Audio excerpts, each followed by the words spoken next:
Japón, año 1192. Hoy viajaremos a el shogunato. Para entender el shogunato, primero tenemos que remontarnos a la época del gobierno imperial de Japón. Durante siglos el emperador era la figura central de poder en el país, pero eso estaba a punto de cambiar. En el siglo XII, Japón estaba inmerso en un periodo de inestabilidad política. El gobierno imperial centralizado estaba debilitado y el poder se encontraba disperso en las manos de clanes locales. ¿Qué es un shogun? Un shogun era un líder militar supremo, el verdadero gobernante de facto. Imagina un shogun como un general supremo que tenía el control real del país. A lo largo de la historia, dos importantes shogunatos dominaron Japón, el Kamakura y el Ashikaga. Cada uno dejó su huella en la historia japonesa y contribuyó a su desarrollo único. El nombre Kamakura se refiere a la ciudad de Kamakura, que fue la capital de facto del shogunato durante gran parte de su existencia. Kamakura se convirtió en el centro político y administrativo del gobierno de Minamoto no Yoritomo y de sus sucesores. Por lo tanto, el nombre del shogunato Kamakura se deriva de la ubicación de la sede del poder, no del nombre del shogun. Por otro lado, el shogunato Ashikaga lleva su nombre en honor a la familia Ashikaga, específicamente a Ashikaga Takauji, quien fue el fundador del shogunato. Takauji fue un samurái que desempeñó un papel importante en el derrocamiento del shogunato Kamakura y en el establecimiento del shogunato bajo su liderazgo. Bajo el shogunato, la sociedad japonesa experimentó un cambio significativo. Los samuráis, guerreros entrenados, ocuparon un lugar central. Vivirían y morirían siguiendo el Bushido, el código de honor samurái.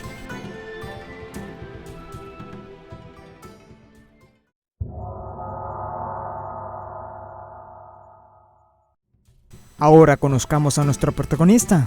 Minamoto no Yoritomo nació en una familia noble, pero su vida tomaría un giro dramático debido a una persecución por parte de un clan rival, los Taira. Yoritomo lideró la rebelión contra los Taira en la sangrienta guerra de Genpei. Sus estrategias y liderazgo destacaron, convirtiéndolo en un héroe militar y finalmente en el vencedor de la guerra. En el año 1192, Yoritomo recibió el título de shogun del emperador, convirtiéndose en el primer shogun de Japón. Este título le otorgó un poder sin precedentes. El corazón del gobierno del shogunato Kamakura, los samuráis, eran guerreros altamente disciplinados. Los samuráis no solo eran guerreros, también desempeñaban un papel esencial en la gobernabilidad. Controlaban tierras, mantenían la paz y garantizaban la estabilidad en sus dominios. El Bushido, el código ético seguido por los samuráis, promovía valores como la lealtad, el honor, el coraje y la rectitud. Estos principios eran fundamentales para la estructura de gobierno y la sociedad bajo el shogunato Kamakura. Minamoto no Yoritomo dejó un legado perdurable. Su ascenso como primer shogun marcó el comienzo de un nuevo periodo en la historia japonesa, en el cual los samuráis desempeñaron un papel central en la cultura y la gobernabilidad. El shogunato Kamakura cayó debido a una serie de eventos y desafíos internos y externos que debilitaron su poder centralizado. Dentro del shogunato hubo tensiones y conflictos entre los clanes samuráis y las facciones que buscaban el control y la influencia sobre el gobierno. Estas tensiones llevaron a divisiones internas y debilitaron la autoridad central. Varias rebeliones lideradas por clanes samuráis y señores locales desafiaron la autoridad del shogunato. Uno de los ejemplos más destacados fue la rebelión Yokyu en 1221, que fue sofocada por el shogunato, pero reveló las fisuras en su gobierno. En 1274 y 1281, Japón enfrentó dos intentos de invasión por parte de la dinastía mongola, dirigidos por Kublai Khan. Si bien ambos intentos de invasión fueron repelidos por la flota japonesa y eventos climáticos adversos, los kamikaze o vientos divinos, estos eventos ejercieron presión adicional sobre el shogunato.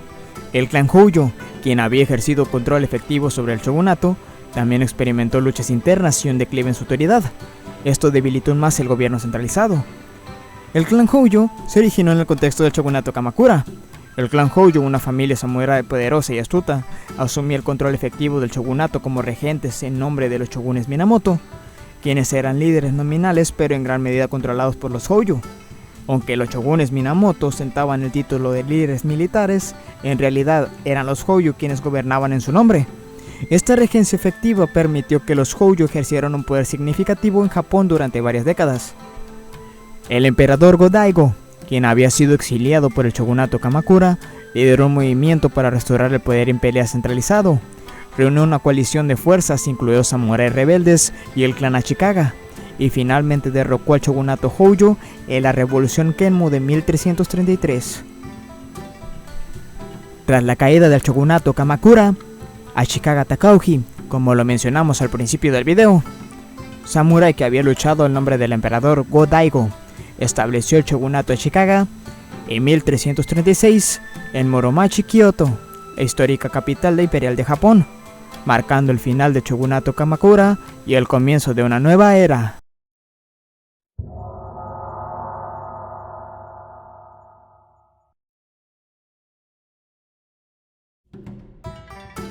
Durante el shogunato Ashikaga, Kioto se consolidó como el epicentro cultural y artístico de Japón. La ciudad albergaba una riqueza de templos, jardines y centros de aprendizaje. Bajo el shogunato Ashikaga, las artes florecieron. Pintores, calígrafos y poetas crearon obras maestras. La novela épica El cuento de Genji, de Murasaki Shikibu, se escribió en esta época. La arquitectura zen y los jardines japoneses alcanzaron su esplendor en Kioto. El templo Kinkaku-ji y el templo Hinkaku-ji son ejemplos notables de esta época. Por otro lado, en este escenario de conflictos y combates, surgieron numerosas escuelas de artes marciales. Estas escuelas enseñaban técnicas de combate, estrategia y ética, como el Bushido, el código de guerrero samurái. Las escuelas de artes marciales no solo se centraban en la destreza física, sino también en la disciplina mental y moral. Los samuráis aprendían a ser maestros de sí mismos. El Zen, una forma de budismo que enfatiza la meditación y la iluminación espiritual, tuvo un impacto profundo en la cultura japonesa. Monasterios Zen como el Daikaku-ji se convirtieron en centros de enseñanza y reflexión. La filosofía Zen influyó en las artes marciales al promover la concentración, la serenidad y la atención plena en el combate. Los samuráis aprendieron a combinar la destreza física con la claridad mental. La ceremonia del té, conocida como Shanoyu o Sado, se desarrolló como una práctica que combina la estética, la espiritualidad y la cortesía. Fue influenciada por el Zen y se convirtió en una expresión importante de la cultura japonesa. La ceremonia del té no se trata solo de beber té, sino de una experiencia estética y espiritual que enfatiza la atención a los detalles y el respeto por los demás. Estos desarrollos culturales y espirituales dejaron un legado duradero en Japón. Las artes marciales y la ceremonia del té siguen siendo apreciadas y practicadas en la actualidad como parte integral de la cultura japonesa. El shogunato Ashikaga se debilitó debido a conflictos internos. Los shogunes eran títeres en manos de señores feudales poderosos conocidos como daimyos. Estos daimyos ambiciosos compitieron por territorio y poder. Batallas sangrientas y alianzas cambiantes se convirtieron en la norma. Destacados daimyos como Oda Nobunaga, Toyotomi Hideyoshi, Tokugawa Ieyasu surgieron en este escenario. En esta época, uno de los conflictos más importantes de la historia de Japón, conocido como Sengoku Jidai o la era de los estados en guerra, fue testigo de algunas de las batallas más épicas en la historia de Japón. Lugares como Nagashino y Sekigahara se convirtieron en nombres legendarios. A medida que avanzaba el Sengoku Jidai, Tokugawa Ieyasu surgió como líder capaz. Finalmente se logró unificar Japón bajo su liderazgo después de la batalla de Sekigahara en 1600. Las guerras civiles del Sengoku Jidai tuvieron profundas consecuencias en Japón. Establecieron las bases para el periodo Edo, un tiempo de paz y estabilidad bajo el gobierno de los Tokugawa.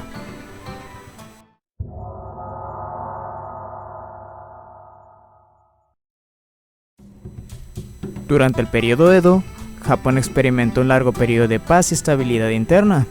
Bajo el gobierno de los shogunes Tokugawa, se implementaron políticas para controlar a los daimyos y evitar conflictos internos. Se estableció un sistema de gobierno feudal altamente centralizado y se promulgó la ley Sakoku, que restringía severamente las relaciones exteriores. Este periodo también fue testigo de un florecimiento económico y cultural. Las ciudades crecieron, se desarrolló una clase mercantil próspera y se fomentó el comercio interno. La cultura japonesa, incluyendo la literatura, las artes y el teatro kabuki, alcanzó su apogeo durante este tiempo.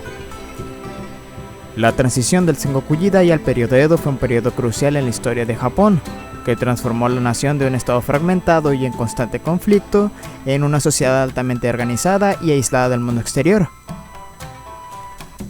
A mediados del siglo XIX, el shogunato Tokugawa estaba mostrando signos de debilidad y decadencia. Había enfrentado problemas económicos, corrupción y conflictos internos entre las facciones samurái. El shogunato ya no podía mantener el control efectivo sobre el país. Japón se estaba volviendo cada vez más vulnerable a la influencia extranjera debido a la expansión imperialista occidental y a las amenazas de potencias extranjeras como Estados Unidos. Un grupo de líderes reformistas de los dominios de Choshu y Satsuma, conocidos como los Cuatro Hombres de Choshu, buscaron el apoyo del emperador Meiji para legitimar su movimiento y desafiar al shogunato.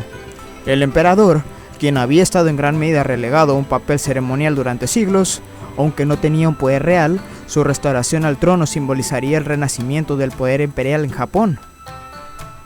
Entendieron que el emperador podría ser un símbolo unificador para el país y un contrapeso al poder del shogunato. Con el apoyo de tropas leales y el respaldo del emperador Meiji, los líderes reformistas ejercieron presión sobre el shogunato Tokugawa y sus fuerzas. En 1867, Tokugawa Yoshinobu, el último shogun del shogunato Tokugawa, renunció al cargo, devolviendo el poder al emperador Meiji. El emperador Meiji Matsuhito asumió el trono a la edad de 14 años. En enero de 1868, el emperador emitió la proclamación de la restauración Meiji, anunciando su regreso al poder y su intención de emprender reformas para modernizar Japón. La restauración Meiji no fue un golpe de estado violento, sino un cambio político y social que permitió la transición pacífica del poder del shogunato Tokugawa al gobierno imperial de Meiji, sentando las bases para su transformación en una nación moderna e industrializada. La industrialización, la modernización del ejército, la abolición del sistema de clase samurái y la adopción de tecnologías occidentales habían cambiado profundamente la sociedad japonesa. Este evento dio inicio a la era conocida como la Era de Meiji y el fin del shogunato. Y con esto hemos llegado al final de otro emocionante episodio de Time Machine. Espero que hayan disfrutado de nuestro paseo a través del shogunato. Si se han quedado con ganas de más aventuras históricas, no olviden golpear ese botón de suscripción y activar la campanita para que no se pierdan ni un episodio de Time Machine. Nos vemos en la próxima.